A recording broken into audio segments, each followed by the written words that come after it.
Good morning, students. How are you all? I hope you all are fine. So, today I explain SS Chapter 10 Part 3.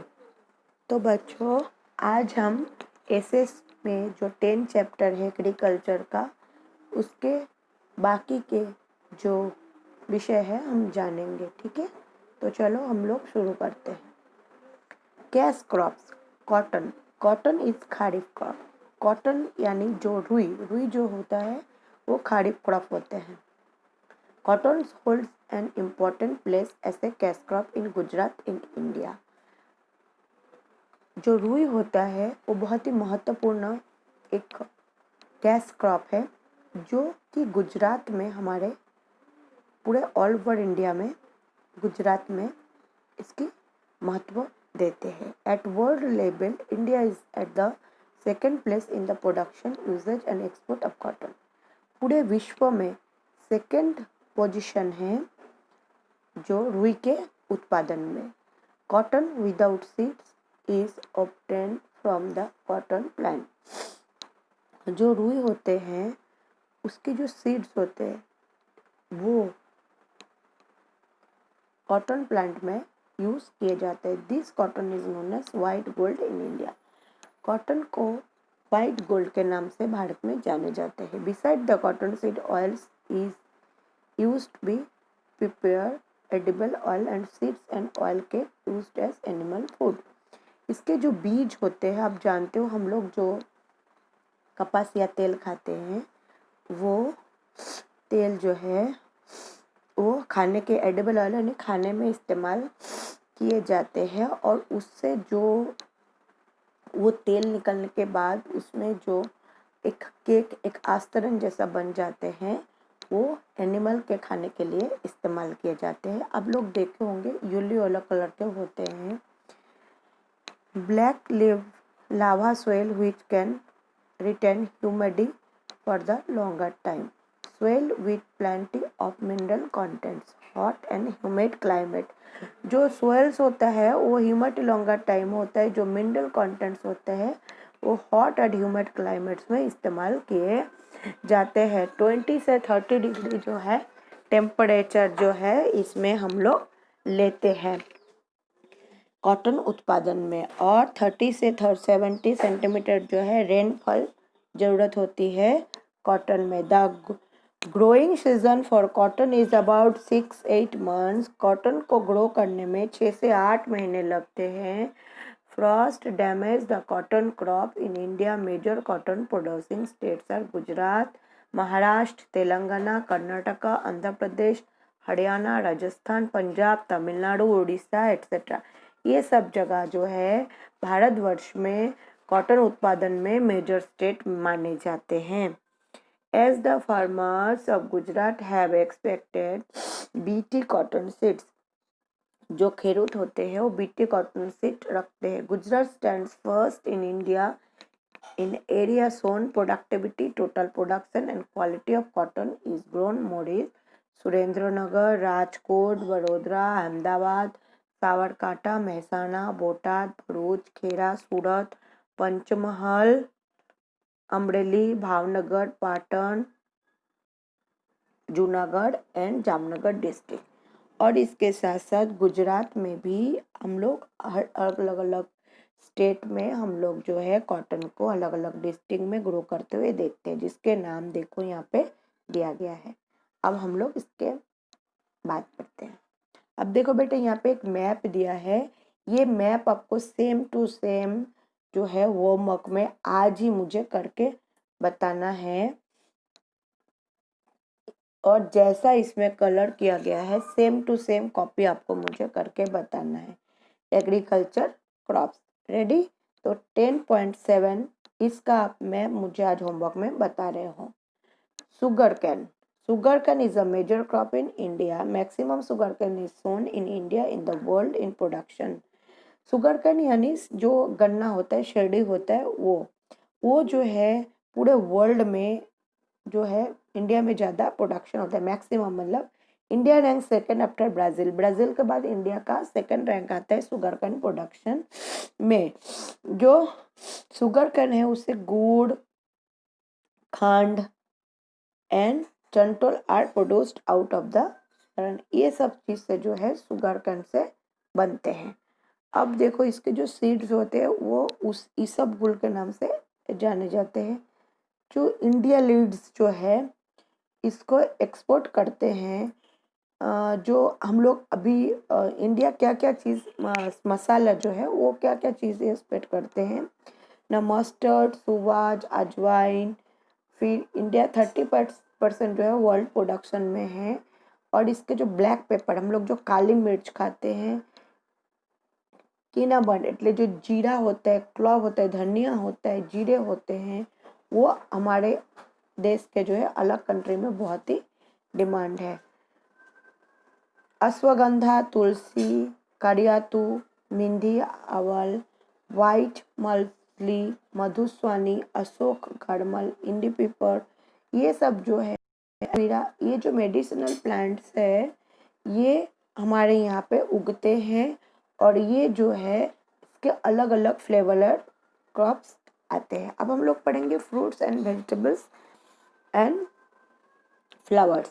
In fruit production, India ranks second after China. Fruits like banana, mango, apple, grape, नाशपाती, orange etc. ये सब जो है India में grow होते हैं। बनाना जो होते हैं वो तमिलनाडु में, गुजरात, महाराष्ट्र में जो है ग्रो ज़्यादा होते हैं। और हिमाचल प्रदेश में, जम्मू कश्मीर, पंजाब में। तमिलनाडु में जो है एप्पल्स जो है जम्मू कश्मीर में, हिमाचल प्रदेश में ग्रेप्स होता है, उत्तराखंड, महाराष्ट्र में, जम्मू कश्मीर, पंजाब, तमिलनाडु, आंध्र प्रदेश में जो ग्रेप प्रोडक्शन है वो बहुत ही डिमांडेबल है।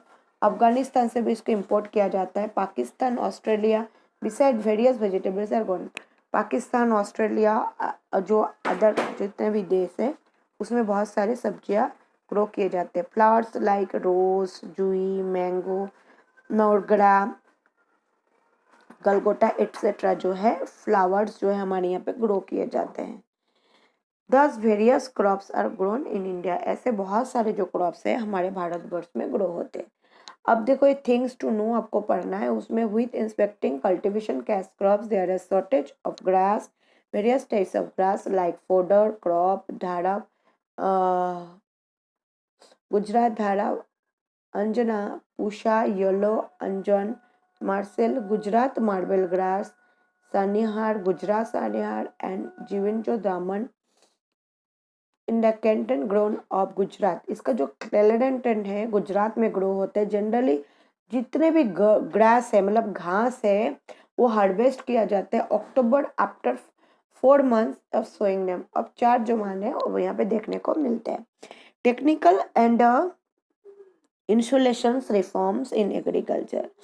Earlier farming was carried out by simple and ordinary farm implements like a sickle, spade, how-paro, drill plow, block, cart, etc. Now modern implements have entered into the which tractor, tillers and motivates and common besides modern equipments and the threshers and harvesters use weight harvesting.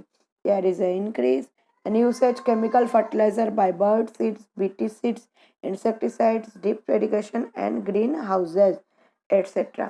तो ऐसे बहुत सारे technical चीज़ है जिसमें कि है ना agriculture grow होते हैं, जिसके लिए अलग अलग ड्रिल, अलग अलग प्लो, ब्लॉक, कार्ट एक्सेट्रा बहुत कुछ चीज़ माने जाते हैं। और इसमें जो है रासायनिक खातर का इस्तेमाल होता है जो मॉडर्नरी है मशीन में वो भी यूज़ करते आते हैं। अब technical reports, the change which have been taken place in seeds, fertilizers and farm implements in India are known and technical reforms. ऐसे बहुत सारे जो चेंजेस है फर्टिलाइजर्स में किए जाते हैं। The farmer who earlier and use leather buckets, water wheels ना यूज सबमर्सिबल पंप्स। अब लोग जानते हो कि जो है ना अभी सबमर्सिबल पंप्स का इस्तेमाल होता है इरिगेशन के लिए। केमिकल फर्टिलाइजर्स जो है वो DAP मैग्रेसेट जो है आप लोग जानते हैं जो NPK के केमिकल फर्टिलाइजर्स जो हैं वो यहाँ पे इस्तेमाल किए जाते हैं। जो फार्मर्स हैं वो न्यू पेपर्स, डीडी किसान चैनल, मतलब बहुत सारे उन लोग न्यूज़ देखते हैं, पेपर में पढ़ते हैं, ताकि उन किसान कॉल सेंटर है जहाँ पे फ़ोन करते हैं, जिससे उन लोगों को क्या कि अपने खेती में कैसे प्रोडक्शन बढ़ाना है, क्या क्या डालना है, ये सब के बारे में उनको जो इन्फॉर्मेशन मिल जाते हैं। अब देखो, returning reformings guidance provide farmers through agriculture fairs in Gujarat.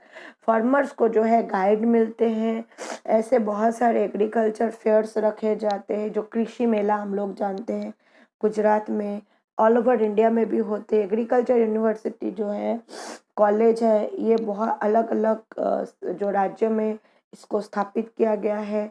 जो एग्रीकल्चर यूनिवर्सिटीज़ है वो कहाँ पे है? दांतीवाड़ा, जूनागढ़, आणंद, नवसारी, गुजरात में, ये सब जगह में है। ये सब यूनिवर्सिटी जो है ये रिसर्च करते हैं और कैसे जो एग्रीकल्चर है उसको और बढ़ाना है, उसके उत्पादन में क्या क्या चीज़ चाहिए उसके बारे में समझाते हैं।